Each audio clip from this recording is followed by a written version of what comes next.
Zdravljeni, z vami sem Minka Gantar in lejte, včeraj sem dobila čudovito knjigo za darilo, Tolmuni nežnosti, avtorica Romana Ercegović. Poglejte in vam preberem.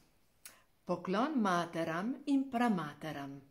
Vsem našim materam in pramateram, ki niso vedele, kar mi vemo, ker niso vedele, da njihovo telo pripada njim, ki niso vedele, da lahko čutijo, da so lahko slišane v svoji mehkobi, da so lahko spoštovane v svoji bolečini, da so lahko čaščene kot ženske, ne le zaradi svoje lepote, ampak zaradi svoje ljubezni, zaradi svoje modrosti, ki niso vedele, da je ljubljenje božanski dar zanje, ne dolžnost, da niso tukaj zaradi svojega služenja, ampak zaradi svoje radosti.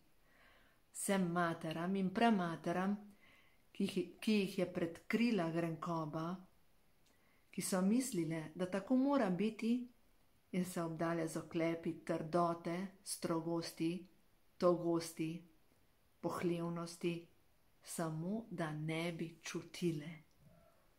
A niso to božanska sporočila? Res ves poklon gospe Romani za te čudovite misli in zdaj vam povem zgodbo. Pa vem, da mnogi ste jo že slišali, ampak vseeno vam povem zgodbo, pa mi po pravic povedan, danes vseeno, kdo s prstom kaže na mene, pa kdo me obsoja. Ker tudi o tem bom danes govorila, pa o tem, kaj govorijo za hrbtom. Vedno nekaj govorijo. Moja stara mama, jaz sem odraščala pač v Sevški dolini na pač veliki kmetiji in moja stara mama, jaz se je ne spomnim, da bi enkrat samkrat se smejala, da bi me pestovala. Jaz se je ne spomnim, da bi bila prijazna, da bi bila mehka. Jaz se je spomnim, vedno je bila slabe vole, vam kažem, se jaz sem ne podobna, da na tem mislim. Ona je bila vedno v črni ruti, ne taki modri, črna, karirasta ruta, imela je takole gor, zavezano ruto, takole, pa grdo je gledala. Tako kot tista jedrta, veste, v pekarni Miš-Maš, ali pa če ste gledali Cvetje v jeseni, tista gospa, ki vedno hodi s košem, ki je bila tako razočarana, ker so njenega moža, ker je njen mož umrl. No, v glavnem. In zdaj, če gledamo nazaj, zakaj pride do tega, da ta grenkoba prekrije srce. Dejstvo je, da ženska moč se čisti. Mi ženska prihajamo spet do svoje moči in je čas, da odvržemo vse tisto, kar mi nismo, ker nismo sužnje. No in zdaj sem sprintala ven iz ta nove knjige, zdaj sem pač v pisanju in vsa možna prepričanja, ki blokirajo spolno čakro, ampak spolna čakra je pa tista, ki v bistvu spošilja ta ogenj naprej po kundalini gor, po hrbtenici. V bistvu kundalini je energija v možgane, kjer se naredi ta energija. Globoko v svoji duši nosim spomin na to, da sem se nekoč odrekla svoji moči. To je lahko eden od programov, ki jih ženska nosi v svoji podzavesti, v svoji duši. Globoko v svoji duši nosim globoko žalost, ker sem bila v več življenjih zapuščena. Globoko v svoji duši nosim prepričanje, da so vsi moški nepošteni. V svoji duši nosim potrebo po zlorabi. Spolnost je umazana.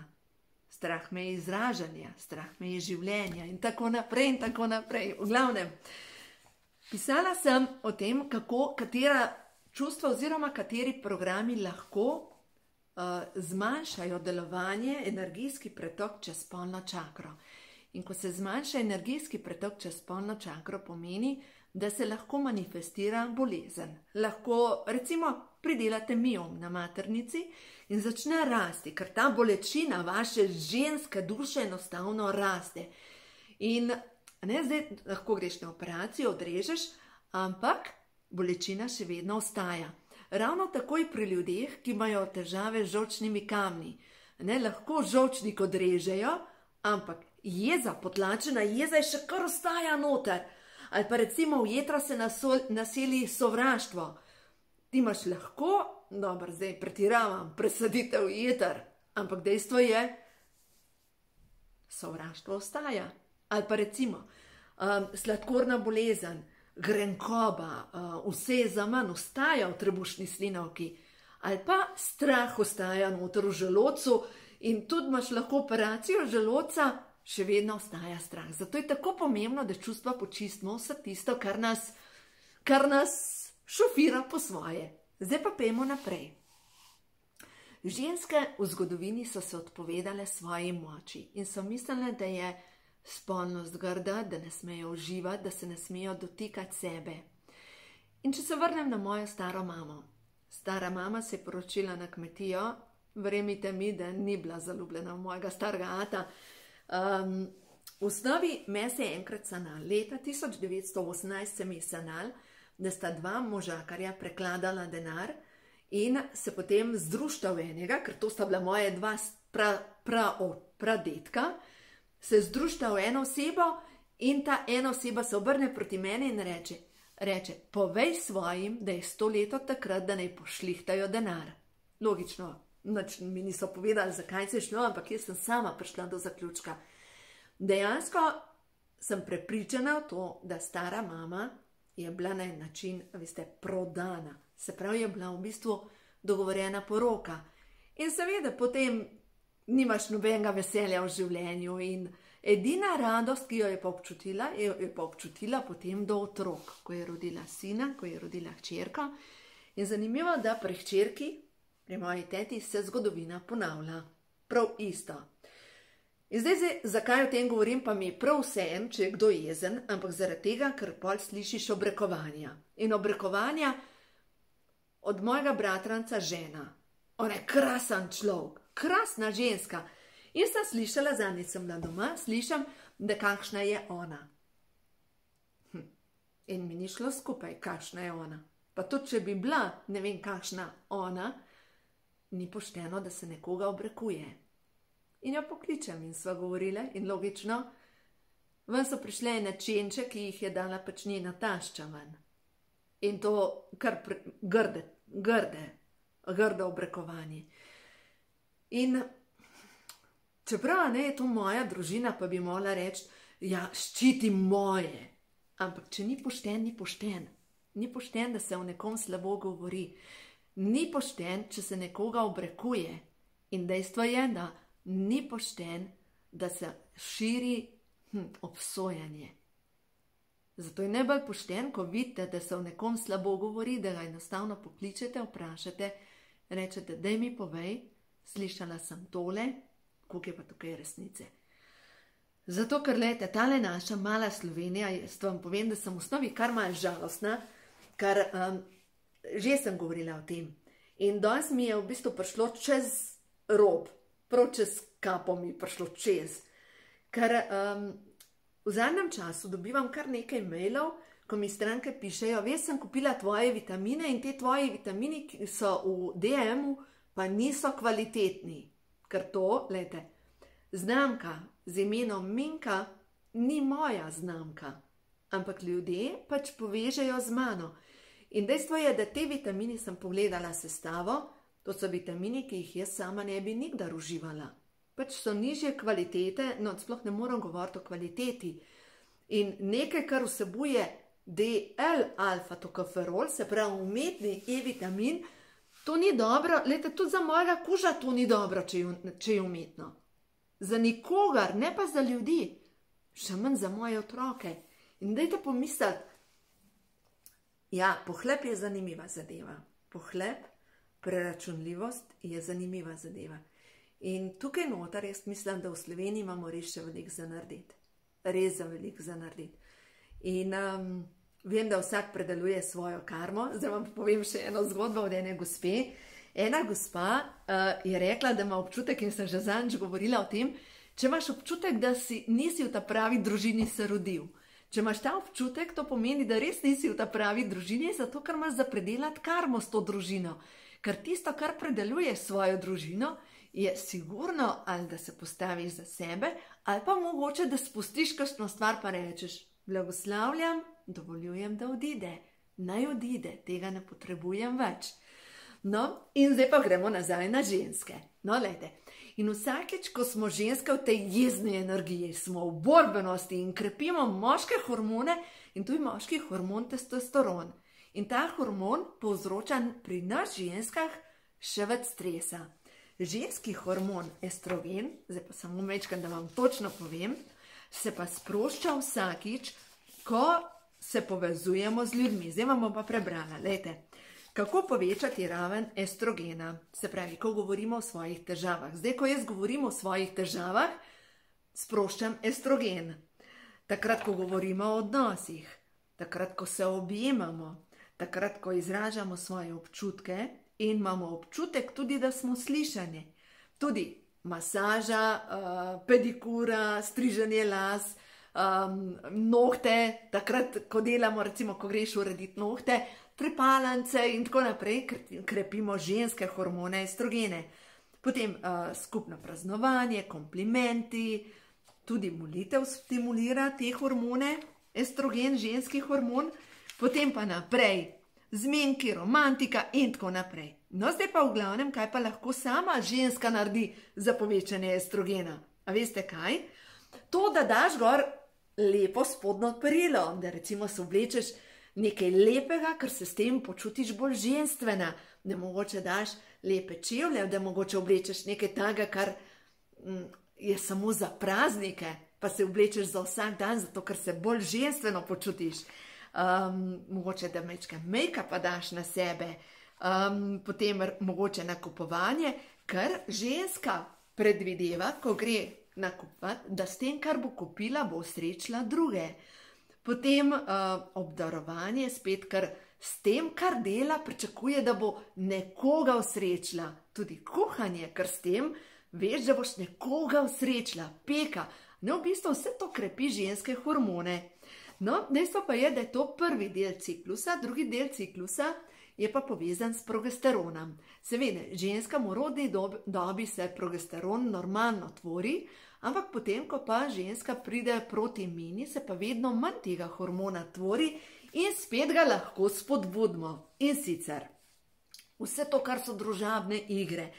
Družabne igre za mizo, šport, petje v skupini, skupinska joga, razni tečaji, priprava skupnega obroka z družino, preživljanja skupnega časa staršem, ampak da v tem uživaš. Če ne uživaš, se krepi hormon kortizol in testosteron, ker si v borbi, ne? Potem naprej obiskovanje ženske podporne skupine, zbiranje denarnih sredstev, v bistvu dobrodelnost, druženje in pogovore s prijateljicami in koncerti in plesi. No, zdaj pa kaj pa ženska lahko sama naredi, zato da se ta hormon progesteron čim bolj tvori. Greš na zvočno kopel in s tem osrečiš sebe. Greš, recimo, lahko tudi pripraviš glasbo in plešeš. Ukvarjanje s hobijem, ki ti veča občutek izpolnitve, recimo začneš slikati, mogoče greš k Katarini Vidmar na tečaj slikanja in začneš slikati, mogoče se nekaj tega naučiš, kar je absolutno za tvojo dušo. Poslušaš glasbo, ki je tebi všeč, vrtnarjenje, skrb za rožo, potem meditacija, zapisovanje lastnih misli, zdrava dieta, telesna vadba, v kateri uživaš. V bistvu je vse povezano s tem, kar tebe osrečuje. In zdaj ženska, ki pa samo zadovoljuje potrebe drugih in ki v tej jezni energiji pa ne dela nič za osrečevanje sebe. In manj ko dela za osrečevanje sebe, bolj postaja jedrt ali pa jerca, tako kot je bila moja stara mama. Tista zlobna, jezna, zadrta, borbena ženska, ki daleč tega, te nežne, ženstvene ženske, ki je v polni moči. Lejte, prihaja nov čas ženske boginje, prebujenje. Čas je, da ženske stopimo v žensko moč, moškega obdobja je bilo dovolj. Pa tukaj jaz nisem za tiste možače, ki so feministke, ki se borijo proti moškim, ampak sem za skupno pot moškega in ženske. Se pravi, za uravnoteženega moškega in za uravnoteženo žensko. In glejte, vsak bo pri sebi počistil in predvsem, če imate zdravstvene težave, pomeni, da je čas, da začnete pri sebi čistiti podzavestne vzorce, blokade, tisto, kar je povzročil bolezen in boste videli, tisto, kar se bo zgodilo, je potem popolno zdravje, vaša ženska moč, ženska energija in gremo na prehod v novo dobo in vam povem, da zdaj kaj pripravljamo? Pripravljamo nemške karte prehod v novo dobo in tako se veselim, spet bo nastalo nekaj krasnega in še eno stvar pripravljamo z Matejo Bobek, pa pripravljava zvočno meditacijo za avto, v bistvu, da boste lahko poslušali sporočila prehod v novo dobo tudi med vožnjo. No in vam pa je prišla molitev in meditacija. Moj duh je miren, povezujem se z izvorom. In zdaj niti ne vem, kje imam to ta malo knjižico, dejstvo je, da ko se jaz povezujem z izvorom, sem v svoji moči. In kako je sebe vidim, oziroma vse nas ženske vidim, oziroma vsega izmed nas ljudi. Glejte, ko smo popolnoma tukaj na zemlji in da smo popolnoma na zemlji, je potrebno počistiti to, kar nas vleče k tlom. To ne pomeni, da nas bo odnesel nekam v višave, ampak te okove, ki nas vežejo, je treba dati stran. Druga zadeva, kar je pa pomembno, je pa to, da se ukvarjamo z zemeljskimi zadevami. Se pravi, za telo je treba poskrbeti, treba ga je nahraniti, poskrbeti za dovolj spanja, ker to so zemeljske zadeve. Hkrati pa delati na tej srčni energiji, ker srčna energija pa poveča pretok tle čez kronsko čakro. In takrat pa vsakič se poveča ta pretok čez kronsko čakro, ko občutimo radost, ko občutimo to radost življenja, da je življenje lepo, da tako kot je v redu. In ja, zdaj, če se vrnem čisto na začetku zgodbe, prav je, da se postavimo tudi za sebe. In da takrat, ko pa nekaj je proti našim načelom, ali pa ko se dela krivica, ne da potuhnemo svoja sporočila in da v sebi premljevamo, kakšen je, kaj je rekel, kaj je naredil, kakšni prasti so, ampak da enostavno jasno povemo, kaj si mislimo, kaj čutimo, stojimo za tem, damo to ad acta in gremo naprej. Tako da, življenje je zanimiva pustolovščina. Še eno sporočilo za konec, da vidimo. Ta zadnje sporočilo danes je pa tole. Moje celice se polnijo zdravilno božjo svetlobo. Brez slabe vesti si lahko vzamem čas samo za sebe, samo zato, ker se imam rada in se naspim in poskrbim za svojo energijo, za svoje dobro počutje in potem vse teče. Tako da delajte na tem, na svoji energiji, na svojem dobrem počutju in boste videli, življenje vas bo vedno podprlo, ko boste vi sebe imeli radi. Uživajte, ker življenje je vsekakor lepo.